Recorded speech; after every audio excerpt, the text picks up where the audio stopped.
Doctor ortho Ayurvedic oil और capsule, अब दर्द भी घुटने टेकेगा। सीडीएस समेत तीनों सेनाओं के प्रमुख ने राष्ट्रपति से की मुलाकात। ऑपरेशन सिंदूर की सफलता के बारे में बताया। राष्ट्रपति ने भी सशस्त्र बलों की वीरता और समर्पण की सराहना की।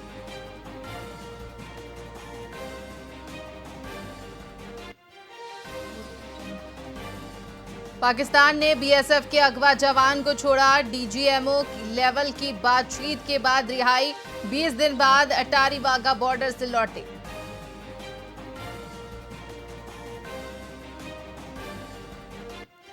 महाराष्ट्र के ठाणे में निकली बीजेपी की तिरंगा rally. Deputy CM Eknath Shinde हुए शामिल। कई अड़े नेताओं ने भी तिरंगा रैली में लिया भाग।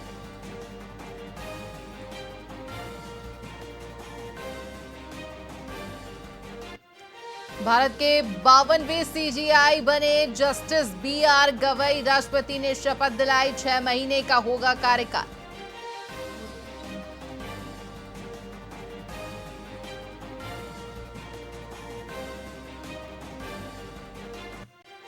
और मंत्री विजय शाह की कर्नल सोफिया कुरैशी पर टिप्पणी के खिलाफ कांग्रेस का प्रदर्शन। मंत्री शाह का मुंह काला करने पर 51,000 इनाम। मंत्री शाह के बंगले की सुरक्षा बढ़ी।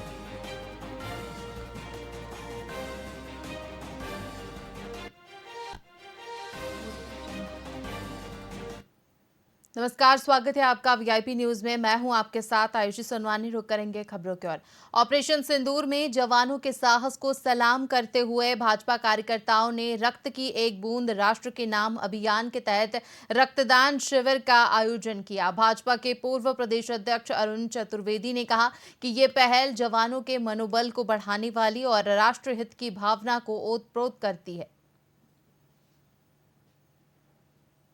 और उसके बाद पाकिस्तान के जिस प्रकार की कार्रवाई की उसका करारा जवाब जिन सैनिकों ने हमें दिया है, उन सबको अपनी तरफ से मनोबल शुद्ध करने के लिए भारत की जनता के द्वारा अलग कार्यक्रम किए जा रहे हैं। आज बीकानेर में रवि मेघवाल जी, महावीर राठा जी, उनकी पूरी टीम ने ऑपरेशन सिंदूर के सभी उन योद्धाओं के सहयोग के लिए, समर्थन के लिए, उनके मनोबल को बढ़ाने के लिए रक्तदान शिविर का आयोजन किया है। मुझे लगता है कि हम सब अपने लिए जीते हैं, लेकिन एक रक्त की एक बूंद राष्ट्र के नाम इस अभियान के तहत आपका रक्तदान निश्चित रूप से भारत के शौर्य पराक्रम सबका सम्मान करने के। बात करेंगे अगली खबर की। खबर सामने आ रही है जहां पर ऑपरेशन सिंदूर की सफलता के बाद भाजपा प्रदेश अध्यक्ष मदन राठौड़ ने जैसलमेर में भारत पाकिस्तान सीमा पर तैनात बीएसएफ जवानों से मुलाकात कर उनका हौसला बढ़ाया। उन्होंने जवानों को मिठाई खिलाई और कहा कि देश की सीमाएं अब और अधिक सुरक्षित हैं। राठौड़ ने जवानों के साहस को सलाम करते हुए आपके बलिदान से ही भारत सुरक्षित है कहा।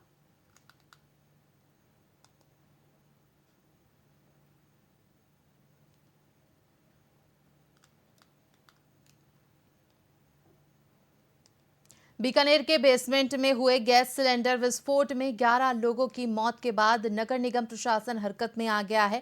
निगम उपायुक्त यशपाल आहूजा ने कोट गेट क्षेत्र में बेसमेंट दुकानों और गोदामों का निरीक्षण किया। निरीक्षण में फायर सेफ्टी उपकरणों की कमी, खराब स्थिति और संकरी गलियों जैसी गंभीर लापरवाहियां सामने आई हैं। दुकान मालिकों को नोटिस जारी कर सुधार के निर्देश दिए गए हैं। पिछले दिनों बेसमेंट में जो दुकान थी आई, उसके बाद में नगर निगम सतर्क है और जहां भी बेसमेंट में बिजनेस एक्टिविटीज की जा रही हैं उनके नोटिस की कार्रवाई स्टार्ट की है। वैसे भी बेसमेंट में किसी भी तरह की वाणिज्यिक गतिविधि अनुज्ञेय नहीं होती और जहां भी बगैर फायर एनओसी लिए हुए, बिना बिल्डिंग परमिशन लिए हुए बेसमेंट का निर्माण किया है और उसका कमर्शियल यूज कर रहे हैं, वो अवैध है। इसलिए नगर निगम अधिनियम के तहत हम उनको नोटिस जारी कर रहे हैं और अगर इनका जवाब संतोषजनक नहीं हुआ या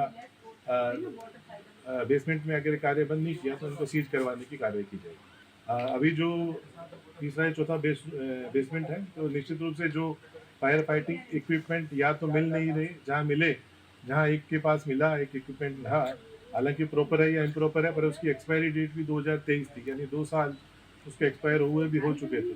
इसके अलावा यहाँ भी कोई इंतजाम नहीं लग रहे कि फायर हो गई या बेसमेंट ढह गया। और सेकंड, जो दूसरी आने और जाने का रास्ता बेसमेंट में अलग अलग होना चाहिए, वो भी किसी का अभी तक दिखा नहीं है। तो ये जो भी कमियां हैं, कमी पूर्ति के लिए नोटिस दिए है या तो कमी पूर्ति करने अन्यथा नगर निगम को इन्हें सीज करने पर मजबूर होना पड़ेगा। पिछले दिनों भाजपा प्रदेश अध्यक्ष मदन राठौड़ ने मंगलवार की शाम को अपनी एक दिवसीय यात्रा के दौरान जैसलमेर के प्रसिद्ध धार्मिक स्थल रामदेवरा धाम का दौरा किया। रामदेवरा पहुंचने के पूर्व स्थानीय गणेश मंदिर में भाजपा कार्यकर्ताओं ने उनका जोरदार अभिनंदन किया। राठौड़ ने जन जन के आराध्य देवता बाबा रामदेव की समाधि के दर्शन कर देश में खुशहाली की कामना की। उन्होंने बाबा की समाधि पर मखमली चादर, काजू बादाम, अखरोट, मिश्री और पताशा का प्रसाद अर्पित किया और डालीबाई की समाधि के भी दर्शन किए। इस अवसर पर उन्होंने कहा कि बाबा की समाधि पर पूजा अर्चना करना उनके लिए विशेष महत्व रखता है। हमारे देश की रक्षा के लिए जो सैनिक लगे हुए हैं वो सैनिक पूर्णतया सुरक्षित रहे और अपने मिशन में कामयाब हो, यही मैंने प्रार्थना की है। सफल हो और सुरक्षित हो। भारत की जीत हुई है, पाकिस्तान हार गया और आज तो एक पाकिस्तान ने एक अपना खुद का एक बुलेटिन जारी किया है कि उनका जो परमाणु संयंत्र जहाँ पर है उसमें रिसाव हो गया है। तो आज उसने खुद ने पाकिस्तान ने अपना जारी किया है। तो हमने आतंकवादियों के केंद्र को नष्ट किया है। आतंकवाद कतई बर्दाश्त नहीं करेंगे, आतंकवादियों को मारेंगे। आतंकवादियों को संरक्षण देने वाले, प्रश्रय देने वाले, प्रशिक्षण देने वाले, उन सबको सबक सीखें। हमारे उत्तर पश्चिम रेलवे के जोधपुर मंडल में लिंक रैक की कमी के चलते 3 ट्रेनों का संचालन रद्द कर दिया गया है। वहीं रेल प्रबंधक अनुराग त्रिपाठी ने बताया कि 11 मई को बाड़मेर मुनाबाव एक्सप्रेस और साबरमती जोधपुर वंदे भारत आंशिक पूर्ण रूप से रद्द रहेगी। इसके साथ ही मुनाबाव बाड़मेर एक्सप्रेस भी सोमवार को प्रारंभिक स्टेशन से रद्द रहेगी।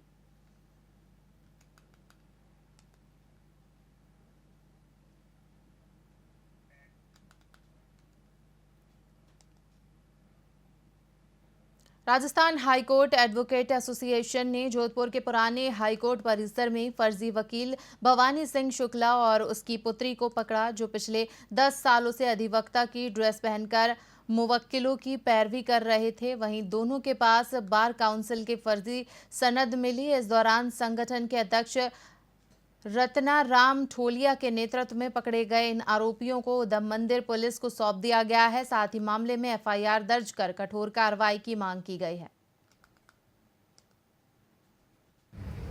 मुकदमा दर्ज किया, शिकायतें की, शिकायतों के आधार पर इन्होंने सबने मिलके एक ही 4 बातें बनाते हुए सीधी बात इन्होंने सीधे बातें मेरे को परेशान करने पर उतर हुए हुए हैं। जबकि मैं मेरे लाइन से मेरे किसी से कोई अदावती नहीं, किसी से कोई मामला नहीं, किसी से मेरा लेन देन नहीं, किसी से कोई तथ्य नहीं है और ना किसी से मेरा कोई किसी से झगड़ा है।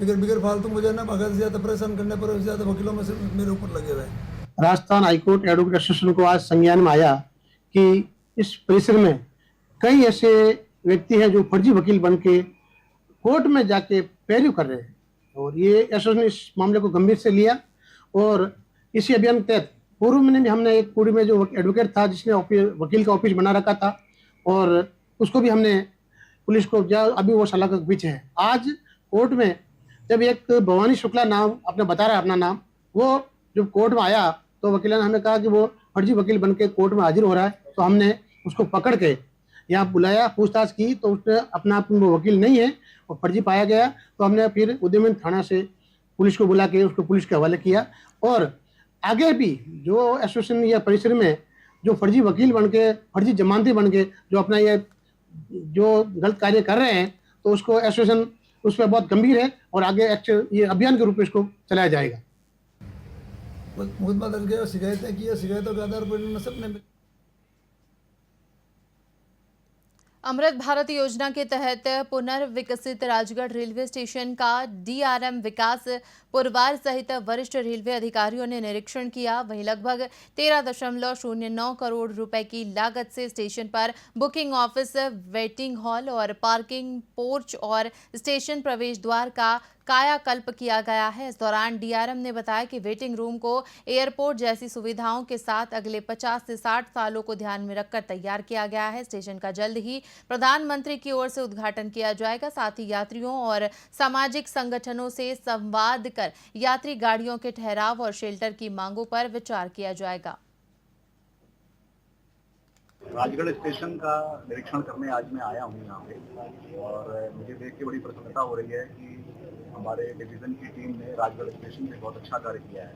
आप लोगों ने देखा होगा कि जो सर्कुलेटिंग एरिया है पोर्च है जो स्टेशन का, वो बहुत ही अट्रैक्टिव, बहुत ही अच्छा लग रहा है। मतलब आई कैचिंग है, इतने छोटे से स्टेशन पर इतनी अच्छी यात्री सुविधाओं का उन्होंने विकास किया है। और वेटिंग रूम देख के तो बहुत आनंद आया। वेटिंग रूम हमने अगले 50 साल 60 साल की प्लानिंग के हिसाब से इतना ह्यूज स्पेस दिया है और उसमें बिल्कुल एयरपोर्ट लाइक फैसिलिटीज आप लोगों ने देखी होंगी। और हम इस स्टेशन पे जल्दी ही इस स्टेशन को राष्ट्र को समर्पित करने के लिए माननीय प्रधानमंत्री द्वारा जो इसका उद्घाटन होगा, वो कार्यक्रम के लिए उसी की तैयारियों के लिए समीक्षा करने आए हुए हैं। राजगढ़ स्टेशन का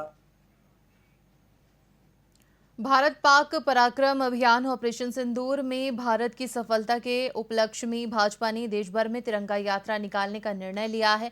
भाजपा के पूर्व प्रदेश अध्यक्ष अरुण चतुर्वेदी ने बताया कि 16 मई की शाम बीकानेर में तिरंगा यात्रा निकाली जाएगी। उन्होंने कहा कि ये राष्ट्र गौरव की यात्रा है जिसमें कोई भी नागरिक शामिल हो सकता है। चतुर्वेदी ने कांग्रेस पर सेना के पराक्रम को न पचा पाने का आरोप लगाया और कहा कि भारत की तीनों सेनाएं किसी भी चुनौती का जवाब देने के लिए सक्षम है।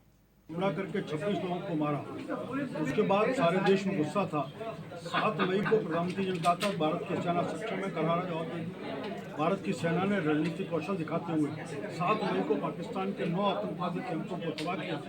पाकिस्तान की सेना ने फिर भारत में अपनी तरफ से छेड़खानी करने का प्रयास किया, तो भारत की सेना ने फिर जवाब देते हुए उनके एयरबेस और आर्मी बेसों को तबाह करने का काम किया। भारत की सेना के शौर्य पराक्रम इस सब के साथ सारा देश खड़ा है, इसके प्रदर्शित करने के लिए भारतीय जनता पार्टी ने देश भर में तिरंगा यात्रा निकालने का तय किया। आज बीकानेर में उसके नाते से जिले की और देहात की बैठक थी, जिसमें तय किया गया तो परसों 16 तारीख को शाम को 4 बजे तिरंगा यात्रा यहाँ निकलेगी और उसके बाद सब लोग उसमें सम्मिलित होंगे।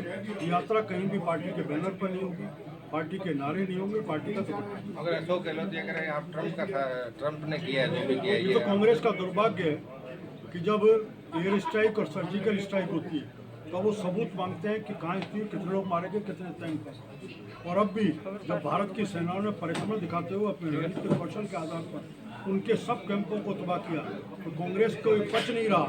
और आज भी सेना की बधाई देने के स्थान पर, उनके पराक्रम को स्वीकार करने के स्थान पर, हमारे राजनीतिक नेतृत्व के कौशल रणनीति को स्वीकार करने के स्थान पर वो ट्रंप को जो लगातार अमेरिका परस्त कांग्रेस है उसी की हमला करके 26 लोगों को मारा।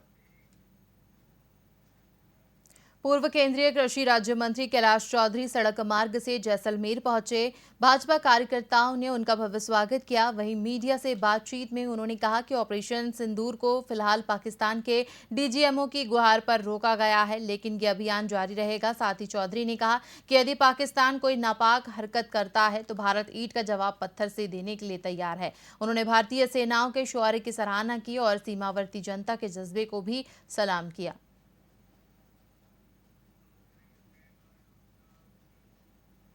इसी के साथ खबरों में फिलहाल इतना ही। बने रहिए वीआईपी न्यूज के साथ। मुझे दीजिए इजाजत। नमस्कार।